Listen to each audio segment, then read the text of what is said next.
I remained a while at the top of the stair, but with the effect presently of understanding that when my visitor had gone, he had gone. Then I returned to my room. The foremost thing I saw there, by the light of the candle I had left burning, was that Flora's little bed was empty. And on this I caught my breath with all the terror that 5 minutes before I had been able to resist. I dashed at the place in which I had left her lying, and over which, for the small silk counterpane and the sheets were disarranged, the white curtains had been deceivingly pulled forward. Then my step, to my unutterable relief, produced an answering sound. I perceived an agitation of the window blind, and the child, ducking down, emerged rosily from the other side of it. She stood there in so much of her candor, and so little of her nightgown, with her pink bare feet and the golden glow of her curls. She looked intensely grave, and I had never had such a sense of losing an advantage acquired, the thrill of which had just been so prodigious, as on my consciousness that she addressed me with a reproach. "You naughty! Where have you been?" Instead of challenging her own irregularity, I found myself arraigned and explaining. She herself explained, for that matter, with the loveliest, eagerest simplicity. She had known suddenly, as she lay there, that I was out of the room, and had jumped up to see what had become of me. I had dropped, with the joy of her reappearance, back into my chair, feeling then, and then only, a little faint, and she had pattered straight over to me, thrown herself upon my knee, given herself to be held with the flame of the candle full in the wonderful little face that was still flushed with sleep. I remember closing my eyes an instant, yielding consciously, as before the excess of something beautiful that shone out of the blue of her own. "You were looking for me out of the window?" I said. "You thought I might be walking in the grounds?" "Well, you know, I thought someone was." She never blanched as she smiled out that at me. Oh, how I looked at her now. "And did you see anyone?" No," she returned, almost with the full privilege of childish inconsequence, resentfully, though with a long sweetness in her little drawl of the negative. At that moment, in the state of my nerves, I absolutely believed she lied, and if I once more closed my eyes, it was before the dazzle of the 3 or 4 possible ways in which I might take this up. One of these, for a moment, tempted me with such singular intensity that, to withstand it, I must have gripped my little girl with a spasm that wonderfully she submitted to without a cry or a sign of fright. Why not break out at her on the spot and have it all over? Give it to her straight in her lovely little lighted face. You see, you know that you do, and that you already quite suspect I believe it. Therefore, why not frankly confess it to me, so that we may at least live with it together, and learn, perhaps, in the strangeness of our fate, where we are and what it means? This solicitation dropped, alas, as it came. If I could immediately have succumbed to it, I might have spared myself, well, you'll see what. Instead of succumbing, I sprang again to my feet, looked at her bed, and took a helpless middle way. "Why did you pull the curtain over the place to make me think you were still there?" Flora luminously considered, after which, with her little divine smile, "Because I don't like to frighten you."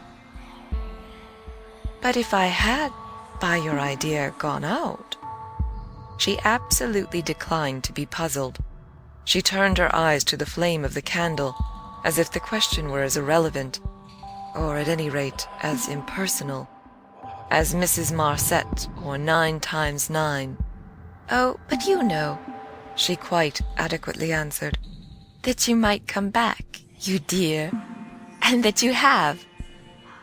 And after a little, when she had gotten to bed, I had, for a long time, by almost sitting on her to hold her hand, to prove that I recognized the pertinence of my return. You imagine the general complexion, from that moment, of my nights. I repeatedly sat up till I didn't know when.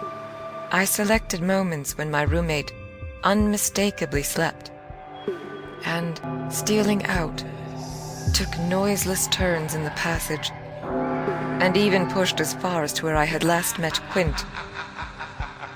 But I never met him there again, and I may as well say at once that I on no other occasion saw him in the house. I just missed, on the staircase, on the other hand, a different adventure.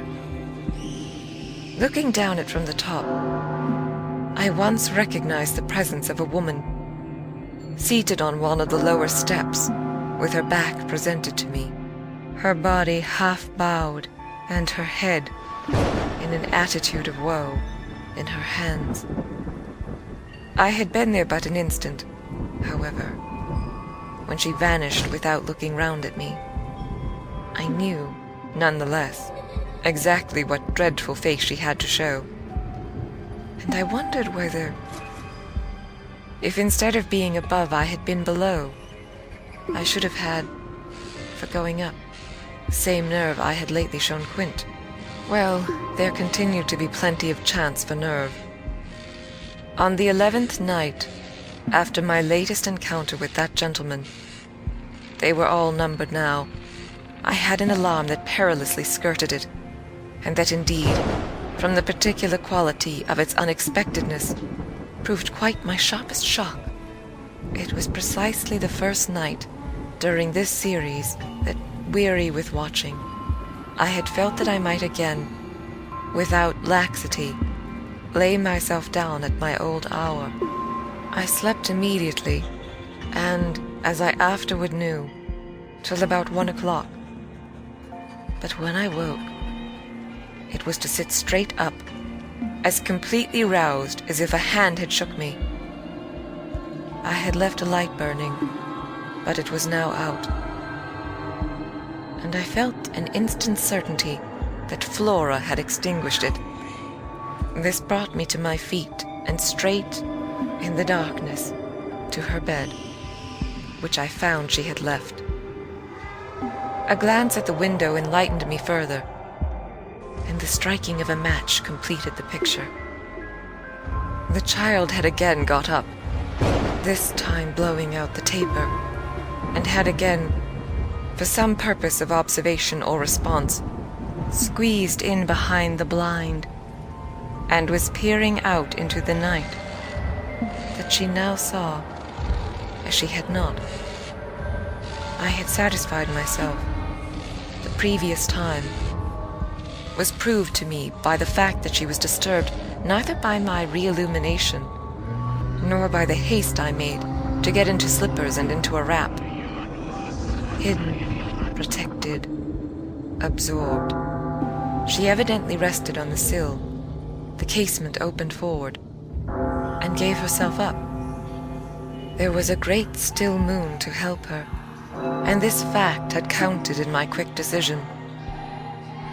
She was face to face with the apparition we had met at the lake, and could now communicate with it, as she had not then been able to do. What I, on my side, had to care for was, without disturbing her, to reach, from the corridor, some other window in the same quarter. I got to the door without her hearing me. I got out of it, closed it, and listened, from the other side, for some sound from her. While I stood in the passage, I had my eyes on her brother's door, which was but 10 steps off, and which, indescribably, produced in me a renewal of the strange impulse that I lately spoke of as my temptation. What if I should go straight in and march to his window?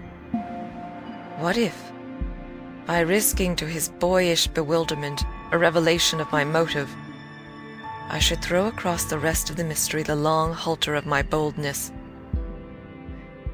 This thought held me sufficiently to make me cross to his threshold and pause again.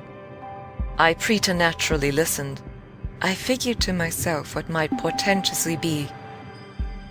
I wondered if his bed were also empty and he too was secretly at watch. It was a deep, soundless minute, at the end of which my impulse failed. He was quiet. He might be innocent. The risk was hideous. I turned away. There was a figure in the grounds, a figure prowling for a sight. The visitor with whom Flora was engaged. But it was not the visitor most concerned with my board. I hesitated afresh, but on other grounds and only for a few seconds. Then I had made my choice. There were empty rooms at Bly, and it was only a question of choosing the right one. The right one suddenly presented itself to me as the lower one, though high above the gardens, in the solid corner of the house that I have spoken of as the old tower. This was a large square chamber, arranged with some state as a bedroom, the extravagant size of which made it so inconvenient that it had not for years, though kept by Mrs. Gross in exemplary order, been occupied. I had often admired it, and I knew my way about in it, the first chill gloom of its disuse. To pass across it and unbolt as quietly as I could one of the shutters. Achieving this transit, I uncovered the glass without a sound and, applying my face to the pane, was able, the darkness without being much less than within, to see that I commanded the right direction. Then I saw something more. The moon made the night extraordinarily penetrable and showed me on the lawn a person, diminished by distance, who stood there motionless and as if fascinated, looking up to where I had appeared. Looking, that is, not so much straight at me as at something that was apparently above me. There was clearly another person above me. There was a person on the tower, but the presence on the lawn was not in the least what I had conceived and had confidently hurried to meet.